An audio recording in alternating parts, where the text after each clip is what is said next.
ನಮಸ್ಕಾರ, ವಿಕೆ ಡಿಜಿಟಲ್ ನ್ಯೂಸ್ಗೆ ಸ್ವಾಗತ.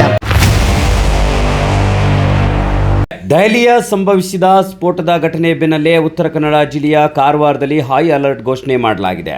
ಜಿಲ್ಲೆಯ ಸೂಕ್ಷ್ಮ ಪ್ರದೇಶಗಳಲ್ಲಿ ಭದ್ರತೆ ಹೆಚ್ಚಿಸುವಂತೆ ಜಿಲ್ಲಾ ಪೊಲೀಸ್ ವರಿಷ್ಠಾಧಿಕಾರಿ ಎಸ್ಪಿ ದೀಪನ್ ಅವರು ತಿಳಿಸಿದ್ದಾರೆ.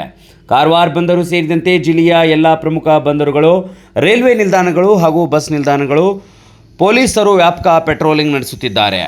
ಇನ್ನು ಎಸ್ಪಿ ಅವರು ಸ್ವತಃ ಕಿಮ್ಸ್ ಆಸ್ಪತ್ರೆ ಆವರಣ ಹಾಗೂ ಕಾರವಾರ ಬಂದರು ಪ್ರದೇಶಕ್ಕೆ ಭೇಟಿ ನೀಡಿ ಪರಿಶೀಲನೆ ನಡೆಸಿದ್ದಾರೆ.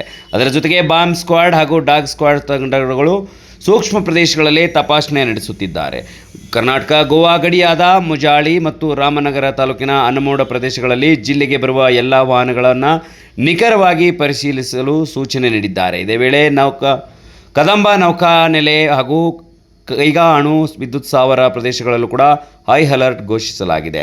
ಗೋವಾ ಭಟ್ಕಳ ರಾಮನಗರ ಗಡಿಯಿಂದ ಜಿಲ್ಲೆಗೆ ಪ್ರವೇಶ ಮಾಡುವ ಪ್ರತಿಯೊಂದು ವಾಹನವೂ ಕಡ್ಡಾಯವಾಗಿ ತಪಾಸಣೆ ನಡೆಸುವಂತೆ ಪೊಲೀಸ್ ಅಧಿಕಾರಿಗಳು ತಿಳಿಸಿದ್ದಾರೆ.